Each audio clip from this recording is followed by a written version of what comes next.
అమ్మా బాబన్న ముఖ్యమంత్రి అయిన వెంటనే అనేక పరిశ్రమలు కూడా తీసుకొచ్చారు, పెట్టుబడులు తీసుకొచ్చారు, యుద్ధ ప్రాతిపదికంగా అనేక పనులు చేశారు తల్లి. ఇంతేకాదమ్మా, మీరు చూస్తే ఆనాడు మన భూపత్రాల పైన మాజీ ముఖ్యమంత్రి గారి ఫోటో ఉండేది తల్లి. శాశ్వత భూ హక్కు చట్టం పేరుతో ఏకంగా మన భూమి లాక్కునే దానికి ఆనాడు ప్రయత్నించారమ్మా. ఎవరైనా ఇద్దరి మధ్యలో గొడవ ఉంటే కేవలం కలెక్టర్ గారు చెప్తే అయిపోతుంది, కోర్టుకు కూడా వెళ్ళలేము, ఏకంగా హైకోర్టుకి వెళ్ళాలని చెప్పారు తల్లి. అందరం భయపడిపోయాం.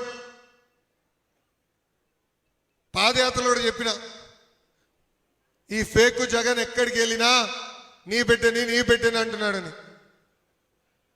ఆ మాయలో పడొద్దమ్మా అని చెప్పా. ఎందుకంటే రేపు పొరపాటున గెలిస్తే నీ బిడ్డనే కదా, మీ భూమి నాదని చెప్పి రాయించుకునేవాడు తల్లి. అది మీరు గుర్తించారు. అందుకే ఎన్డీఏ ప్రభుత్వాన్ని ఎప్పుడు లేని మెజార్టీతో మీరు గెలిపించారు తల్లి. చంద్రబాబు నాయుడు గారు పెట్టిన 5 సంతకాల్లో భూ హక్కుల శాశ్వత భూ హక్కు చట్టాన్ని రద్దు చేసే దానిపైన పెడతాం జరిగింది తల్లి. ఇంతేగా తల్లి, నేను ఆనాడు మిషన్ రాయలసీమ అన్న పేరుతో రాయలసీమ ప్రజలు ఎదుర్కొన్న సమస్యలు తెలుసుకున్న తర్వాత కడపలో పెట్టా.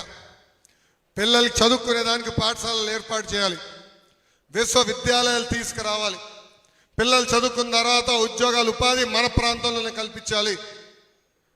అంతేకాదు రైతులకి సబ్సిడీ ద్వారా డ్రిప్ ఇరిగేషన్ అందజేయాలి. మామిడి మనకు కావాల్సిన మామిడి పంటే కాదు, మామిడి తోటలో భారతదేశానికే కాదు ప్రపంచానికి కావాల్సిన మామిడి కూడా పండించి పంపించాలని ఆనాడు